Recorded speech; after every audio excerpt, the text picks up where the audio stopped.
Muy buenas y bendecidas noches, señores. ¿Cómo están? Ya estamos aquí de nueva cuenta. Vamos a iniciar esto como se deben de iniciar todas las cosas del Señor. Padre, en el nombre de Cristo te damos gracias por la bendición recibida en este día. Gracias por permitirnos este momento de reunirnos en tu presencia, Señor, para escuchar tu voz, para escuchar tu voluntad, para hacer tu voluntad, Señor. Te pedimos que hoy nos des el discernimiento para que podamos comprender lo que quieres de nosotros, Señor, y llevarlo a cabo. Te alabamos y te bendecimos en el nombre de Cristo Jesús. Amén. Bueno, buenas noches otra vez, bienvenidos. Otra vez lo tuvimos que diferir por muchas cuestiones que tenemos que realizar. Esperemos que, ¿cómo se llama? Que todo salga bien conforme al orden del Señor. Pero bueno, vamos a iniciar como se deben de iniciar las cosas del Señor. Vamos a hacer una recapitulación de lo que leímos el día de ayer. El día de ayer leímos el capítulo 16 del libro primero de Crónicas. Realmente ahí, yo decía ayer que el salmo que escribió David bueno, de hecho, el salmo que se menciona ahí en Primero de Crónicas no es un solo salmo, son tres, ¿no? Cuando llevaron el arca a la casa, a la tienda, porque no era una casa, no era un templo, era una tienda que David había construido según conforme la ley se lo ordenaba. Pero él iba muy feliz, cantando, alabando, danzando, ¿no? Y como hay por ahí ¿cómo se llama? ¿Cómo se llama esta canción? Así cuando David danzaba. Búsquenla en YouTube esa alabanza y la del poderoso de Israel. Ahí están bien padres esas alabanzas para que ustedes la vean. Bueno, y les voy a quitar la duda acerca de qué salmos eran. ¿Se acuerdan que primero de Crónicas hay un salmo muy largo?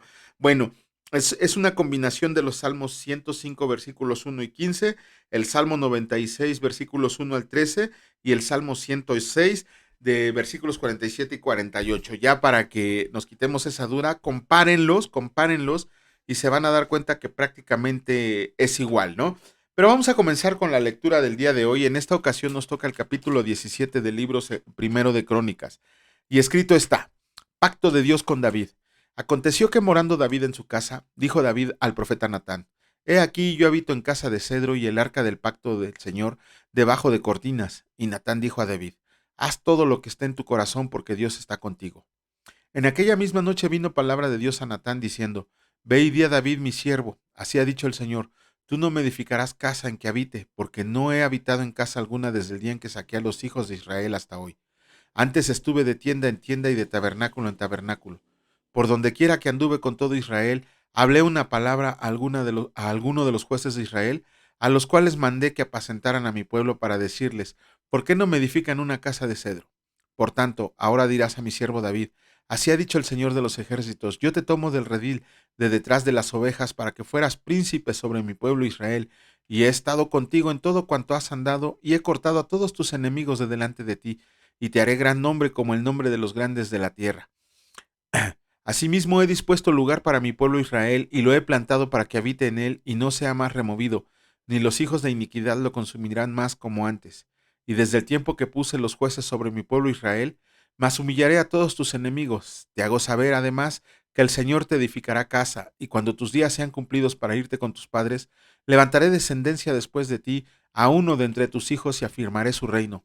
Él me edificará casa, y yo confirmaré tu trono eternamente. Yo le seré por padre y él me será por hijo, y no quitará de él mi misericordia como la quitó de aquel que fue antes de ti, sino que la confirmaré en mi casa y mi reino eternamente, y su trono será firme para siempre conforme a todas estas palabras, y conforme a toda esta visión. Así habló Natán a David. Y entró el rey David y estuvo delante del Señor y dijo, Señor Dios, ¿quién soy yo y cuál es mi casa para que me hayas traído hasta este lugar? Y aun esto, oh Dios, te ha parecido poco, pues, pues, pues que has hablado de la casa de tu siervo para tiempo más lejano, y me has mirado como un hombre excelente, oh Señor Dios, ¿qué más puedo añadir? David pidiendo de ti para glorificar a tu siervo. Mas tú conoces a tu siervo, oh Señor, por amor de tu siervo y según tu corazón, has hecho toda esta grandeza para hacer notorias todas tus grandezas. Señor, no hay semejante a ti ni hay Dios sino tú, según todas las cosas que hemos oído con nuestros oídos.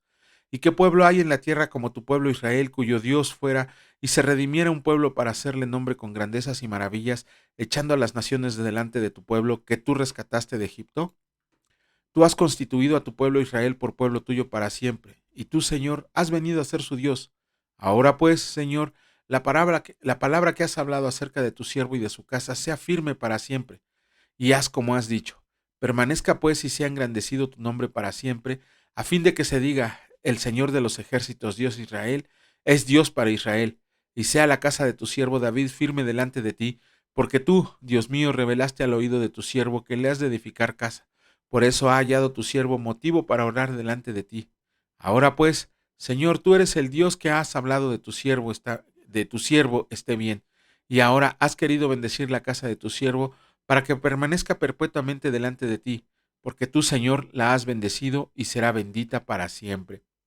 Bueno, el agradecimiento de David y la prohibición de que no construyera casa a él, ¿no? Si nos vamos al libro de Samuel y de Reyes, nos vamos a dar cuenta que no se le permitió a David construir esa casa, ese templo que tanto quería hacerle al Señor, por la sencilla razón de que sus manos estaban manchadas de sangre.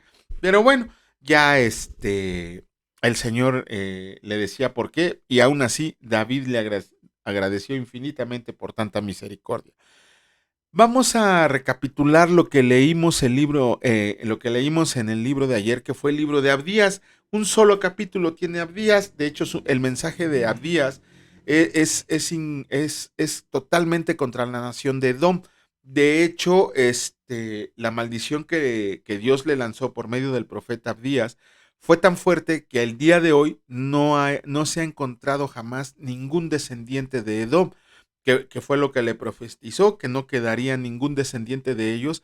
El día de hoy es un pueblo extinto, por así decirlo. No hay ninguna línea de sangre, ninguna genealogía que se pueda rastrear como descendiente de Domitas. Se acabó totalmente esa nación por la burla que le habían hecho al pueblo de Israel y por la falta de ayuda que le mostraron cuando anduvo en el desierto y cuando lo conquistaron asirios y babilonios. Bueno, y hoy vamos a comenzar con un nuevo libro, el libro de Jonás, también uno de los famosos libros del Antiguo Testamento, y vamos a dar una pequeña introducción, el libro de Jonás. ¿Qué significa Jonás? En el hebreo antiguo se pronuncia Yonah y significa paloma, simple y sencillamente paloma. ¿Quién fue el autor? Aquí sí el autor fue el profeta Jonás. La fecha de escritura, aunque no se sabe la fecha de escritura, sí podemos decir que fue antes del 760 antes de Cristo, porque Jonás vivió en el reinado de Jeroboam II. El tema, Dios va a hacer lo que sea necesario hacer para mostrarnos su voluntad. Por eso, cuando Él nos llama, debemos obedecer, entendamos o no sus planes, estemos de acuerdo o no. Ajá. Y también tenemos que entender que su mensaje de gracia es para todos los que están dispuestos a creer y arrepentirse, porque luego decimos, ay, este me cae mal, no le voy a presentar al Señor para que se vaya al infierno. No, el mensaje de gracia es para todos. Ajá. Dios llamó a Jonás, él era un profeta, estaban en un buen tiempo en Israel, tenía ahí su casita, su esposa, sus hijos, su familia, me imagino, y pues vivía de las comodidades. Sin embargo, el Señor le dijo, te me vas para Nínive a proclamar a todos los que viven ahí para que se arrepientan. Pero ¿qué creen? Jonás no quiso obedecer la orden de Dios y en vez de irse hacia Nínive, se fue hacia otro lado, se fue en la dirección opuesta. ¿Por qué? Porque Jonás detestaba a los ninivitas debido a que eran la capital del pueblo asirio. Ajá, y asimismo no quería darles la oportunidad de arrepentirse. Ahora sí, lo que les había comentado, Jonás quería que todos los ninivitas se fueran al infierno, ¿no? Fue por este motivo que Dios actuó con Jonás para que obedeciera al mandato que se le había dado. Cuando Jonás llegó, como lo vamos a leer después, híjole, yo creo que todo predicador, todo pastor, todo maestro, todo, quisiéramos tener la audiencia que tuvo Jonás. Llegó a una ciudad que tardó 3 días en recorrer de punta a punta y todos, absolutamente todos, bueno, tiene que ver mucho que fue una orden del rey, pero todos, absolutamente todos hicieron ayuno, se vistieron de cilicio y se arrepintieron de sus pecados. Ajá. Obviamente el Señor se movió a misericordia y perdonó la destrucción, aunque creo que 70 años después sí fueron totalmente destruidos, ¿no? Pero bueno, y eso le cayó mal a Jonás. ¿Cómo es posible que el Señor mostrara gracias a un pueblo tan pecador, tan pecador? pues el Señor le tuvo que dar una pequeña lección para que aprendiera a ser agradecido por la compasión que Dios había mostrado a los pecadores sin importar quiénes sean. Vamos a leer en el libro de Jonás por ahí algo de un gran pez que lo vomitó, que creció una planta demasiado rápido, que se llenó de gusanos. Vamos a oír cosas que suenan como a película de ciencia ficción. Perdón, que suenan como a película de ciencia ficción. Ajá, de hecho, a excepción del pueblo judío, todos los demás piensan que son puras alegorías, que son puras mentiras, que no es nada que pasó, que simplemente es una analogía. De hecho, inclusive hay pseudopastores y pseudoprofetas cristianos, que se dicen cristianos, que dicen que no es cierto, que solamente es una alegoría, que el gran pez pudo haber sido una barca y no sé qué tantas cosas. Yo creo que jamás han leído lo que dice Mateo 12, por ahí del 39-41, ¿no? Que donde Jesucristo mismo avala que la historia de Jonás es cierta, que se lo tragó un pez y que lo vomitó. Si no, váyanse a leer Mateo 12 y ahí lo van a encontrar. Ajá, bueno, después de esta breve introducción, vamos a empezar con la lectura del libro de Jonás. En esta ocasión nos toca el capítulo 1 y escrito está: Jonás huye del Señor. Vino palabra del Señor a Jonás, hijo de Amitai, diciendo: levántate y ve a Nínive, aquella gran ciudad, y pregona contra ella, porque ha subido su maldad delante de mí. Y Jonás se levantó para huir de la presencia del Señor a Tarsis, y descendió a Jope, y halló una nave que partía para Tarsis, y pagando su pasaje, entró en ella para irse con ellos a Tarsis, lejos de la presencia del Señor. Pero el Señor hizo levantar un gran viento en el mar, y hubo en el mar una tempestad tan grande que se pensó que se partiría la nave, y los marineros tuvieron miedo, y cada uno clamaba a su Dios, y echaron al mar los enseres que había en la nave, para descargarla de ellos. Pero Jonás había bajado al interior de la nave y se había echado a dormir. Y el patrón de la nave se le acercó y le dijo: ¿Qué tienes, dormilón? Levántate y clama a tu Dios, quizá él tendrá compasión de nosotros y no pereceremos. Y dijeron cada uno a su compañero: vengan y echemos suertes para que sepamos por qué causa de quién nos ha venido este mal. Y echaron suertes, y las suertes cayó sobre Jonás. Y entonces le dijeron ellos: decláranos ahora por qué nos ha venido este mal. ¿Qué oficio tienes y de dónde vienes? ¿Cuál es tu tierra y de qué pueblo eres? Y él les respondió: soy hebreo y temo al Señor Dios de los cielos, que hizo el mar y la tierra. Y aquellos hombres temieron sobremanera y le dijeron: ¿por qué has hecho esto? Porque ellos sabían que huía de la presencia del Señor, pues él se los había declarado. Y le dijeron: ¿qué haremos contigo para que el mar se nos aquiete? Porque el mar se iba embraveciendo más y más. Él le respondió: tómenme y échenme al mar, y el mar se les aquietará, porque yo sé que por mi causa ha venido esta gran tempestad sobre ustedes. Y aquellos hombres trabajaron para hacer volver la nave a tierra, mas no pudieron, porque el mar se iba embraveciendo más y más contra ellos. Entonces clamaron al Señor y dijeron: te rogamos ahora, Señor, que no perezcamos nosotros por la vida de este hombre, ni ponga sobre nosotros la sangre inocente, porque tú, Señor, has hecho como has querido. Y tomaron a Jonás y lo echaron al mar, y el mar se aquietó de su furor. Y temieron aquellos hombres al Señor con gran temor, y ofrecieron sacrificio al Señor e hicieron votos. Pero el Señor tenía preparado un gran pez para que tragara a Jonás, y estuvo Jonás en el vientre del pez por 3 días y 3 noches.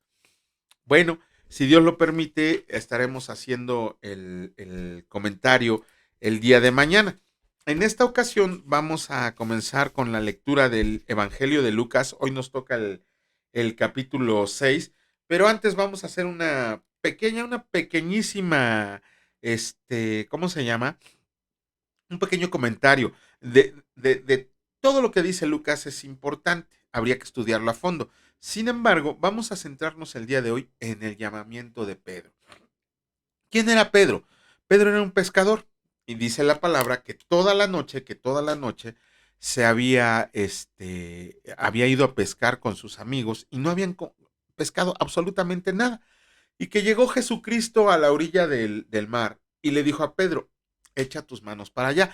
Imagínense, ¿no? Imagínense, Jesucristo era carpintero y Pedro era un pescador, pescador de toda la vida, pescador por herencia. Ajá. Es como si, por ejemplo, en este caso viniera, como les he dicho, yo soy abogado de profesión, y que viniera un veterinario a decirme cómo se debe de elaborar una demanda. Pues obviamente lo voy a mandar por un tubo porque ni siquiera tiene idea de cuántos códigos existen, por lo menos en la Ciudad de México. Pero Pedro, imagínense, ya desde ahí Pedro daba muestras de un poquito de humildad. Le dice a Jesucristo: en tu nombre echaré las redes.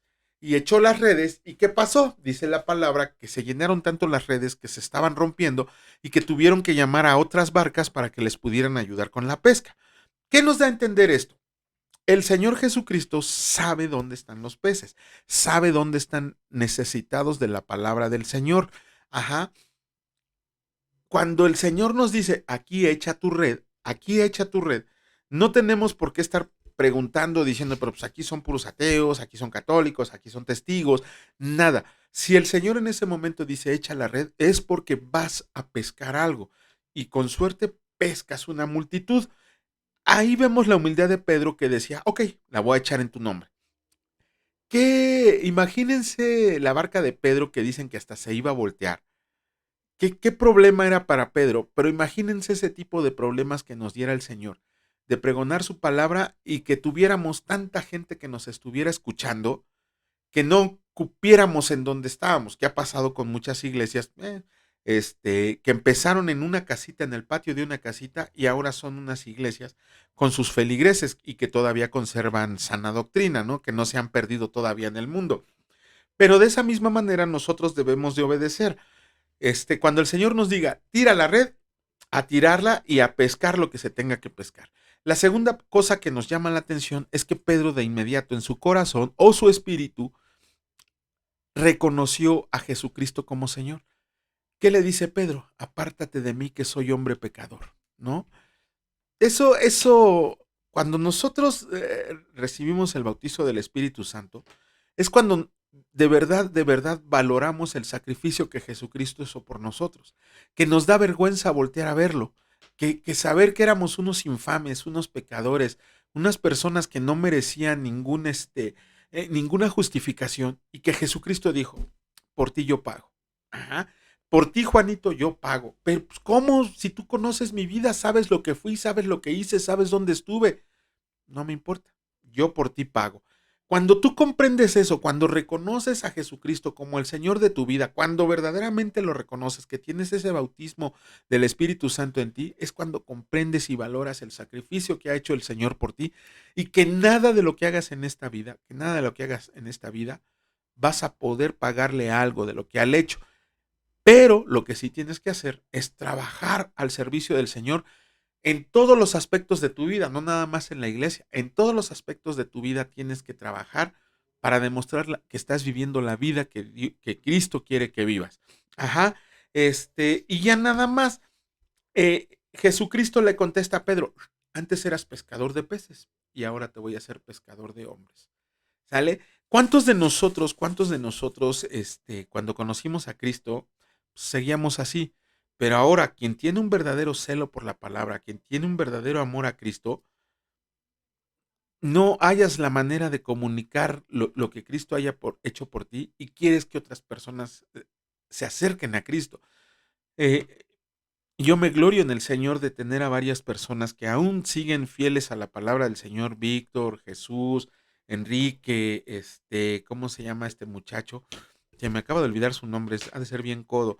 Ajá, que tenemos a varias personas que a pesar de que también ya llevan años de haberse recibido al Señor, siguen permaneciendo fieles, siguen queriendo conocer al Señor, unos ya están estudiando y gloria a Dios que se mantengan así, a pesar de todo lo que pueda pasarles, que sepan que el Señor es su Rey. Pero bueno, después de este brevísimo comentario vamos a comenzar con la lectura del capítulo 6 del Evangelio de Lucas y escrito está, los discípulos recogen espigas en el día de reposo. Aconteció en un día de reposo que pasando Jesús por los sembrados, sus discípulos arrancaban espigas y comían, restregándolos con las manos. Y algunos de los fariseos les dijeron, ¿por qué hacen lo que no es lícito hacer en los días de reposo? Respondiendo Jesús les dijo, ¿ni aun esto han leído lo que hizo David cuando tuvo hambre él y los que en él estaban? ¿Cómo entró en la casa de Dios y tomó los panes de la proposición, de los cuales no es lícito comer sino solo a los sacerdotes, y comió, y dio también a los que estaban con él? Y les decía, el Hijo del Hombre es Señor aún del día de reposo. Ahí escuchen eso. El hombre de la mano seca. Aconteció también en otro día de reposo que él entró en la sinagoga y enseñaba, y estaba ahí un hombre que tenía seca la mano derecha, y le acechaban los escribas y los fariseos para ver si en el día de reposo lo sanaría, a fin de hallar de qué acusarle. Mas él conocía los pensamientos de ellos y dijo al hombre que tenía la mano seca, levántate y ponte en medio. Y él, levantándose, se puso en pie. Entonces Jesús les dijo, les preguntaré una cosa. ¿Es lícito en día de reposo hacer bien o hacer mal, salvar la vida o quitarla? Y mirándolos a todos alrededor dijo al hombre, extiende tu mano. Y él lo hizo así, y su mano fue restaurada. Y ellos se llenaron de furor y hablaban entre sí qué podrían hacer contra Jesús. Elección de los 12 apóstoles. En aquellos días él fue al monte a orar y pasó la noche orando a Dios. Y cuando era de día, llamó a sus discípulos y escogió a 12 de ellos, a los cuales también llamó apóstoles. A Simón, a quien llamó Pedro, a Andrés su hermano, Jacobo y Juan, Felipe y Bartolomé, Mateo, Tomás, Jacobo hijo de Alfeo, Simón llamado Celote, Judas hermano de Jacobo y Judas Iscariote, quien llegó a ser el traidor. Jesús atiende una multitud. Descendió con ellos y se detuvo en un lugar llano, en compañía de sus discípulos y de una gran multitud de gente de toda Judea, de Jerusalén y de la costa de Tiro y de Sidón, que había venido para oírle y para ser sanados de sus enfermedades. Y los que habían sido atormentados de espíritus inmundos eran sanados, y toda la gente procuraba tocarle, porque poder salía de él y sanaba a todos. Bienaventuranzas y ayes. Y alzando los ojos hacia sus discípulos decía, bienaventurados ustedes los pobres, porque suyo es el reino de Dios. Bienaventurados los que ahora tienen hambre, porque serán saciados. Bienaventurados los que ahora lloran, porque reirán. Bienaventurados serán cuando los hombres los aborrezcan y cuando se aparten de sí y los vituperen, y desechen su nombre como malo por causa del Hijo del Hombre. Gócense en aquel día y alégrense, porque he aquí su galardón es grande en los cielos, porque así hacían sus padres con los profetas. Mas ay de ustedes ricos, porque ya tienen su consuelo. Ay de ustedes los que ahora están saciados, porque tendrán hambre. Ay de ustedes los que ahora ríen, porque lamentarán y llorarán. Ay de ustedes cuando todos los hombres hablen bien de ustedes, porque así hacían sus padres con los falsos profetas. Ah, el amor hacia los enemigos y la regla de oro. Pero a ustedes los que oyen, les digo, amen a sus enemigos, hagan el bien a los que los aborrecen, bendigan a los que los maldicen y oren por los que los calumnian. Al que hiera en una mejilla, preséntale también la otra, y al que te quite la capa, ni aun la túnica le niegues. A cualquiera que te pide, dale, y al que tome lo que es tuyo, no pidas, no pidas que te devuelva, y como quieres que hagan los hombres con ustedes, así también hagan ustedes con ellos. Porque si amas a los que aman, qué mérito tienen? Porque también los pecadores aman a los que los aman. Y si hacen bien a los que los hacen bien, ¿qué mérito tienen? Porque también los pecadores hacen lo mismo. Y si prestan a aquellos de quien esperan recibir, ¿qué mérito tienen? Porque también los pecadores prestan a los pecadores para recibir otro tanto. Amen pues a sus enemigos y hagan bien, y presten no esperando de ello nada, y será su galardón grande, y serán hijos del Altísimo, porque Él es benigno para con los ingratos y malos. Sean pues misericordiosos como también su Padre es misericordioso. El juzgar a los demás. No juzguen y no serán juzgados, no condenen y no serán condenados, perdonen y serán perdonados, den y se les dará, medida buena, apretada, remecida y rebosando darán en su regazo, porque con la misma medida con que miden los volverán a medir. Y les decía una parábola. ¿Acaso puede un ciego guiar a otro ciego? ¿No caerán ambos en el hoyo? El discípulo no es superior a su maestro, mas todo el que fuera perfeccionado será como su maestro. ¿Por qué miras la paja que está en el ojo de tu hermano y no echas de ver la viga que está en tu propio ojo? ¿O cómo puedes decir a tu hermano, hermano, déjame sacar la paja que está en tu ojo, no mirando tú la viga que está en el ojo tuyo? Hipócrita, saca primero la viga de tu propio ojo, y entonces verás bien para sacar la paja que está en el ojo de tu hermano. Por sus frutos los conocerán. No es buen árbol el que da malos frutos, ni árbol malo el que da buen fruto, porque cada árbol se conoce por su fruto, pues no se cosechan higos de los espinos, ni de las zarzas se vendimian uvas. El hombre bueno del buen tesoro de su corazón saca lo bueno, y el hombre malo del mal tesoro de su corazón saca lo malo, porque de la abundancia del corazón habla la boca. Los dos cimientos. ¿Por qué me llamas Señor, Señor, y no haces lo que yo digo? Todo aquel que viene a mí y oye mis palabras y las hace, les indicará a quién es semejante. Semejante es al hombre que al edificar una casa cavó y ahondó y puso el fundamento sobre la roca. Y cuando vino una inundación, el río dio con ímpetu contra aquella casa, pero no la pudo mover, porque estaba fundada sobre la roca. Mas el que oyó y no hizo, semejante es al hombre que edificó su casa sobre tierra, sin fundamento, contra la cual el río dio con ímpetu y luego cayó, y fue grande la ruina de aquella casa. Ay, qué hermoso capítulo. Bueno, si Dios lo permite, haremos el comentario breve comentario haremos el día de mañana. Vamos a iniciar ahora con la lectura del libro de Santiago, pero antes, aquí sí les quiero hacer otro breve comentario. Santiago empieza luego señalando, no todos quieran ser maestros, les dice en la carta a aquellos a que estaba dirigida. ¿Por qué no todos quieran ser maestros? Ajá. Bueno, para empezar quiero decirles que hasta ahorita no he conocido a nadie, en serio, no he conocido a nadie que quiera ser maestro. Ajá. Cuando yo cursé el instituto, lo primero que yo pensé es que estaba estudiando y quería estudiar para ser pastor. Yo quería ser pastor, ¿no? Y el Señor me dijo, ah, sí, Juanito, lo que tú me digas, estoy para obedecerte, ya sabes, ¿no? Y me dejó estudiar. Pero cuando iba a la mitad de la enseñanza en el instituto, el Señor me mostró que me quería para la enseñanza. Ajá, y yo todavía así viéndome bien Gedeón, dije, ah, pues si quieres que me dedique a la enseñanza, dame esto y dame esto, ¿no? Y el Señor me dice, toma, toma y toma. Me confirmó. Una de las cosas, una de las advertencias que hace Santiago, bueno, aún así, en todos, nunca conocí a un compañero en el instituto que quisiera ser maestro. Nunca lo conocí. ¿Por qué? Porque el maestro no vive de la iglesia. El maestro no recibe honores. El maestro casi nadie lo conoce. El maestro es al primero que juzgan cuando dice una mala enseñanza.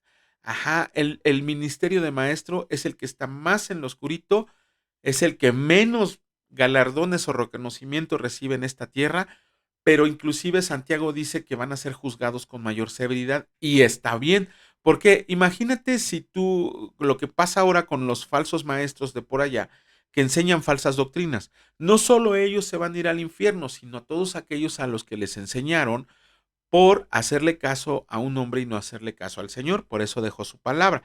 Entonces, el don de maestro no es que deba de ser rechazado, al contrario, todo don de Dios es perfecto, todo don de Dios es para bendición. Entonces, aquellos que hemos sido llamados al don de enseñanza de la palabra de Dios, tenemos una obligación, yo a veces digo que más grande que la de un pastor, la de un evangelista. ¿Por qué? Un pastor cuando tiene dudas acude con el maestro. Un evangelista cuando quiere aprender a hacer las cosas, a compartir la palabra, acude con un maestro. Ajá, y el maestro se mantiene quietecito, tiene que vivir de su trabajo. El maestro nunca dice la palabra que se le dé alguna ofrenda o algo así a un maestro. Simple y sencillamente tiene que seguir con el trabajo, el don que el Señor le ha dado, hacerlo con gozo y seguir hacia adelante en el camino. Créanme, en mi caso, para mí es un placer enseñar. Yo he sido maestro de pintura automotriz, maestro de jolatería automotriz, maestro de artes marciales, maestro de box, maestro de lucha libre, maestro suplente en una secundaria, di clases en el Instituto Bíblico y no hay nada que me llene más, que me haga más feliz y que me llene más de gozo que enseñar la palabra del Señor. Después pasamos con la lengua. El buen Santiago nos dice que la lengua es lo más que debemos evitar su uso y abuso, porque con la misma lengua bendecimos al Señor y maldecimos a los hombres. Muchos piensan todavía que la maledicencia se refiere a decir groserías. Es solo una parte. En realidad también la maledicencia involucra decir mentiras, involucra decir blasfemias. O sea, no crean que nada más es de decir groserías como personaje de película mexicana. No, no, también incluyendo decir mentiras. Y además no decir mentiras de la palabra de Dios. Allá que me escuchan los falsos profetas y falsos maestros y falsos pastores que hay. ¿Por qué? Porque van a ser juzgados con mayor severidad. Y cuando Santiago habla de la sabiduría, no se refiere a una sabiduría de conocimiento, sino lo que haces con ese conocimiento. Y en este caso, obviamente, cuando hablamos de sabiduría espiritual, nos referimos a que si tú tienes conocimiento de la palabra de Dios, cómo la estás aplicando en tu vida. Eso es lo que Santiago nos dice. De veras sabes mucho de la palabra de Dios. Y sí, me sé los 66 libros de memoria, el nombre, la fecha de escritura, quién la escribió, dónde fue escrita, en qué periodo de tiempo, quiénes son los autores principales. Ah, sí. ¿Y cómo la aplicas? Y es cuando te quedas así. Acabamos de leer la regla de oro. No hagas a los demás lo que no te quieran a ti, lo que no quieras que te hagan a ti. ¿Y lo aplicas? Bueno, ahí nos los dejamos de tarea a todos. Vamos a comenzar con la lectura del capítulo 4 del libro de Santiago, y escrito está, bueno, de la Carta Universal de Santiago. Dice, la amistad con el mundo. ¿De dónde vienen las guerras y los pleitos entre ustedes? ¿No es de sus pasiones las cuales combaten en sus miembros? Codician y no tienen, matan y arden de envidia, y no pueden alcanzar, combaten y luchan, pero no tienen lo que desean porque no piden, piden y no reciben porque piden mal, para gastar en sus deleites. Oh almas adúlteras, ¿no saben que la amistad del mundo es enemistad contra Dios? Cualquiera pues que quiera ser amigo del mundo se constituye enemigo de Dios. ¿O piensan que la Escritura dice en vano, el Espíritu que Él ha hecho morar en nosotros nos anhela celosamente? Pero Él da mayor gracia, por esto dice, Dios resiste a los soberbios y da gracia a los humildes. Y sométanse pues a Dios, resistan al diablo y huirá de ustedes. Acérquense a Dios y Él se acerca a ustedes. Pecadores, limpien las manos, y ustedes los de doble ánimo, purifiquen sus corazones, aflíjanse y lamentense y lloren, su risa se convierta en lloro y su gozo en tristeza. Humíllense delante del Señor y Él los exaltará. Juzgando al hermano. Hermanos, no murmuren los unos de los otros. El que murmura del hermano y juzga a su hermano, murmura de la ley y juzga la ley. Pero si tú juzgas a la ley, no eres hacedor de la ley, sino juez. Uno solo es el dador de la ley, que puede salvar y perder. Pero tú, ¿quién eres para juzgar a otro? No se glorien del día de mañana. Vamos ahora los que dicen, hoy y mañana iremos a tal ciudad y estaremos allá un año y traficaremos y ganaremos, cuando no saben lo que será mañana. Porque, ¿qué es su vida? Ciertamente es neblina que se aparece por un poco de tiempo y luego se desvanece. En lugar de lo cual deberán decir, si el Señor quiere, viviremos y haremos esto o aquello. Pero ahora es jactancia en su soberbia, toda jactancia semejante es mala, y el que sabe hacer lo bueno y no lo hace, le es pecado. Bueno, con esto terminamos la lectura correspondiente del día de hoy. Esperemos que sea de bendición para todos nosotros. Padre, en el nombre de Cristo, te damos muchas gracias por la bendición que nos das de estar aquí presentes, de tener la fuerza para seguir compartiendo tu palabra, Señor, poder seguir predicando tu palabra, poder ser útiles a ti, Señor, porque nos has dicho que somos siervos inútiles, porque solo hacemos lo que podemos, nunca vamos más allá. Te pedimos que nos den la fuerza, el tiempo, el ánimo, el ardor suficiente para seguir en este camino que tú nos has mostrado y que podamos hacer todo lo que agrada. Te agradecemos por el cuidado que has tenido de nosotros, por el pan espiritual, por el pan físico, y te pedimos que nos des el día de mañana para seguir compartiendo tu palabra. Te alabamos y te bendecimos en el nombre de Cristo Jesús. Amén. Que Dios los bendiga, señores, si Dios quiere y lo permite. Nos vemos el día de mañana. Cuídense mucho, descansen. Hasta luego.